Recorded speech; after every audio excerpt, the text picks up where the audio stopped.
D'abord, ce n'est plus la situation des kimbanguistes, c'est une situation qui revêt un caractère maintenant universel et basée sur la République démocratique du Congo qui engage l'État au jour d'aujourd'hui. Donc nous devons à cela au président de la République, grâce à qui l'hommage doit être rendu pour cette récompense à ces Congolais qui a travaillé, qui a donné de sa vie à l'égard de Jésus-Christ pour sauver tout un peuple, le peuple noir, le peuple qui était maîtris de la colonisation. Vous savez que ce n'était pas facile de s'élever à cette époque-là. Et aujourd'hui, voilà, comme hasard, comme vous dites, aujourd'hui nous nous retrouvons encore dans cette même situation où, au lieu que ce soit directement les mêmes personnes qui nous ont malmenés dans la colonisation, travaillent entre les nôtres, utilisent les nôtres pour qu'on puisse se tuer, se faire du mal. Et voilà, et la journée d'aujourd'hui, ça doit nous rappeler ces combats-là, et que chacun de nous soit un Simon Kimbangu aujourd'hui, que chacun de nous soit un Lumumba qui est par la suite, et chacun de nous soit un Félix Antoine Tshisekedi, et chacun de nous puisse travailler pour voir d'abord le bonheur du Congo et cette renaissance au niveau de l'Afrique. Vous l'avez suivi, le chef spirituel l'a dit, que pour Papa Simon Kimbangu, Congo c'est sa maison, mais l'Afrique c'est son pays. Donc c'est ça, Congo c'est sa famille et l'Afrique c'est sa maison. Donc nous avons tout à cet homme, à cet héros, pour rendre la paix puisse revenir, parce que c'est par la paix qu'on va bâtir, qu'on doit travailler.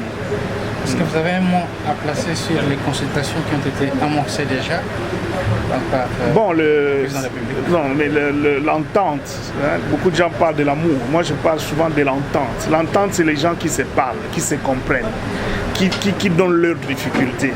Il est insensé, vous pouvez avoir de l'amour, mais si vous ne savez pas les pensées de l'autre, vous risquez de vous faire des idées, des illusions, et ça ne peut pas conduire. Et surtout pour nous, politiques, qui avons la charge de la population, à qui la population attend son développement, à qui la population attend la transformation, parce que nous faisons la politique que pour ça.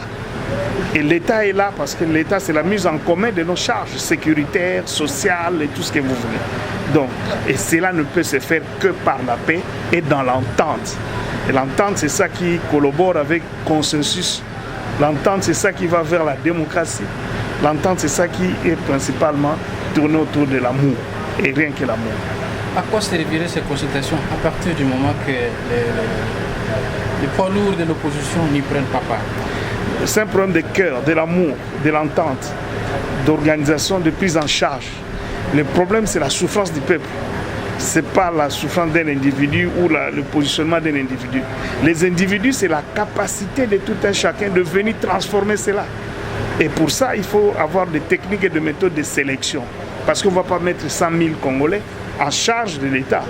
Il y a un chef de l'État, il y a un gouvernement, il y a des parlementaires. Mais maintenant, il faut que ça aille dans un choix des gens intègres, des gens qui travaillent, dévoués pour transformer le pays. Face au combat de tout ce qui nous regarde, le néocolonialisme, des gens qui travaillent dans la géostratégie, il faut maîtriser toutes ces choses-là pour aller de l'avant. Voilà. Certains espaces congolais sont sous-occupés par l'armée rwandaise. On peut dire que le plan de la balkanisation est en marche. Bon, vous savez, le Congo, dans son organisation, dans son existence, il vit jour pour jour de trois réalités. Que ce soit à la conférence de Berlin, c'était question de séparer les Congos. Chacun voulait avoir un Congo à lui. Mais ils n'ont pas pu. C'est comme ça qu'ils ont dit, laissons ce pays unis. Mais ils ont commis une erreur. Ça nous a créé un sort. Quand on dit dans l'hymne national, ce sort-là, c'est l'amour que j'ai avec vous, l'amour de reconnaissance du Congolais, du Congo central, du Congolais, du Swahili, du Congolais, du Baluba, le Congolais, ça formait un tout. Et ce tout-là, c'est difficile aujourd'hui de casser cela. Dans l'intérieur des Congolais, c'est très difficile de les casser. Donc les Congolais se sont appropriés ce dont on leur a donné.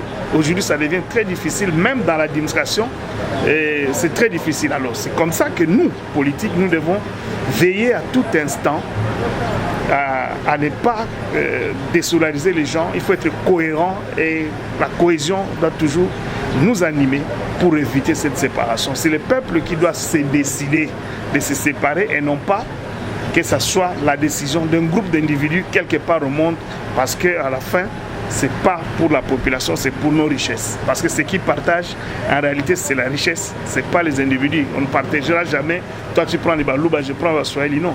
Donc ils vont travailler, qui va prendre de l'or, qui va prendre les diamants. Donc c'est un problème qui n'a pas de sort. Donc nous devons veiller à cela. Quelle chance donnez-vous à discussion directe avec les gens qui ont pris les armes, avec le pouvoir de Kinshasa? Bon, d'abord, les gens qui ont pris les armes, ils sont deux catégories. Les étrangers, on doit les traiter comme tels.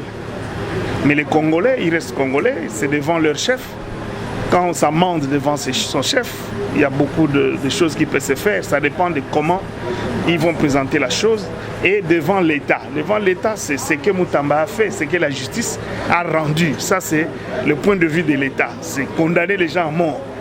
Mais l'État est gardé par un individu qui a un cœur, qui reste un papa, qui reste un Africain, qui reste un Muntu. La grandeur de son cœur peut amener cela à un pardon. Ça dépend comment les autres se présentent. Et revenir dans le bon sens, ce sont des Congolais et il faut leur donner leur place au Congo. Merci. Voilà, merci.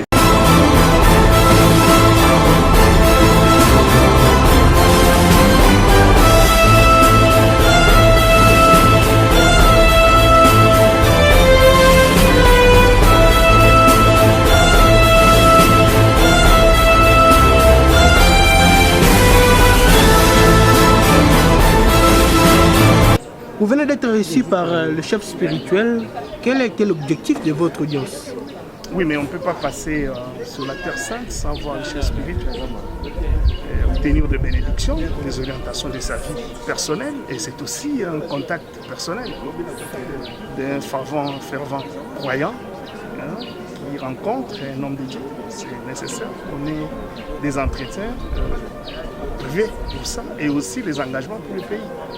Pourquoi pas lui demander d'assouplir par la prière toutes ces souffrances du peuple congolais. Moi, en tant que politique, député national, je ne peux que solliciter cela. Vous avez fait également un tour au mausolée en passant. Et le mausolée, c'est par la foi. Vous pouvez ne pas accepter cela, mais c'est par la foi.